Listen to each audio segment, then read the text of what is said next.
Hello hello hello hello बच्चों, आप लोग कैसे हैं जरूर बताइए। ठीक है, आज के इस वीडियो में हम आपको बताएंगे इकोसिस्टम के बारे में। इकोलॉजी मतलब पारिस्थितिकी में इकोसिस्टम गलत हो गया।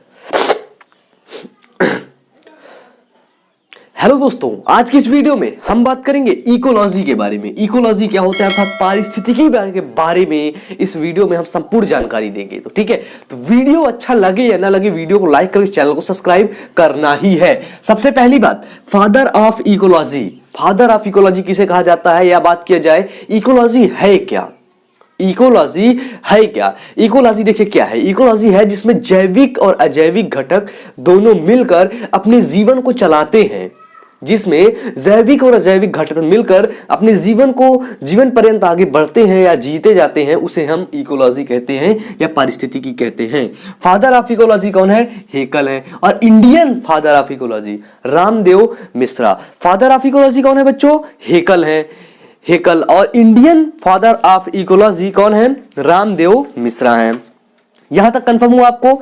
यहां तक कंफर्म हुआ? जल्दी बताइए, अगर कोई दिक्कत हो बताइए।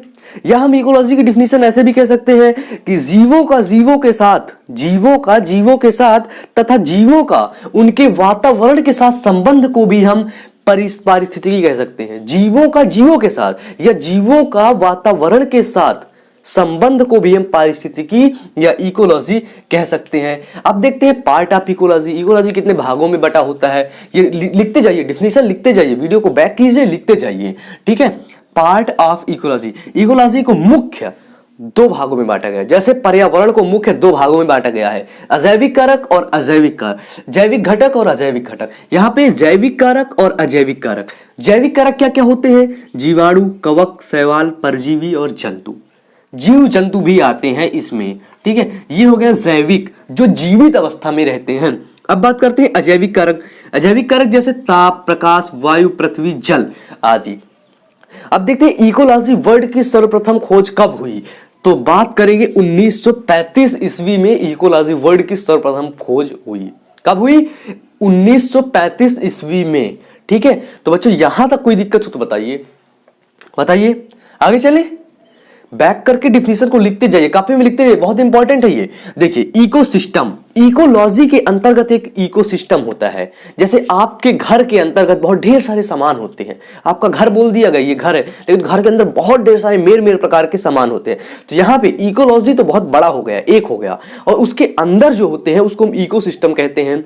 इकोसिस्टम कितने भागों में बटा होता है? दो भागों में, जैविक और अजैविक। जैविक क्या होते हैं? जैविक कितने भागों में बटा होता है? तीन भागों में, उत्पादक, उपभोक्ता और अपघटक। उत्पादक, उपभोक्ता और अपघटक।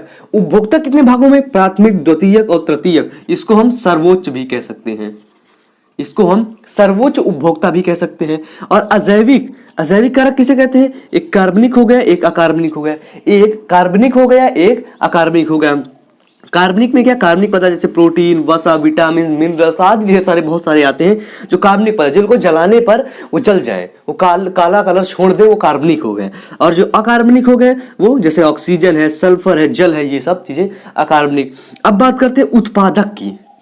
तो आप लोग कॉपी पेन निकालिए तुरंत और लिखिए कि उत्पादक क्या होते हैं। देखिए, जो पौधे हरे पौधे होते हैं, जो प्रकाश संश्लेषण से अपना भोजन बनाते हैं, खुद अपने भोजन पर खुद डिपेंड रहते हैं, या हम इसको ऐसे बोल सकते हैं, आप लोग इसको ऐसे सिंपल भाषा में समझ सकते हैं कि उत्पादक क्या होते हैं। इसको हम बोल सकते हैं कि पारितंत्र में या पारिस्थितिकी तंत्र में सभी हरे पौधे जो प्रकाश संश्लेषण की उपस्थिति में अपना भोजन स्वयं निर्माण कर लेते हैं, उन्हें हम उत्पादक कहते हैं। या बोल सकते हैं सभी पौधे जो प्रकाश संश्लेषण में अपना भोजन बना लेते हैं, उसे हम उत्पादक कहते हैं। उत्पादक में उदाहरण में क्या होगा? जैसे सभी हरे पौधे, कवक, शैवाल, कवक हो गया, फंजाई हो गया, नहीं कवक नहीं होगा, शैवाल हो गया, जैसे जो समुद्र में पाए जाते हैं, उनको भी हम उत्पादक कह सकते हैं क्योंकि वो अपने मन से ही भोजन बना लेते हैं।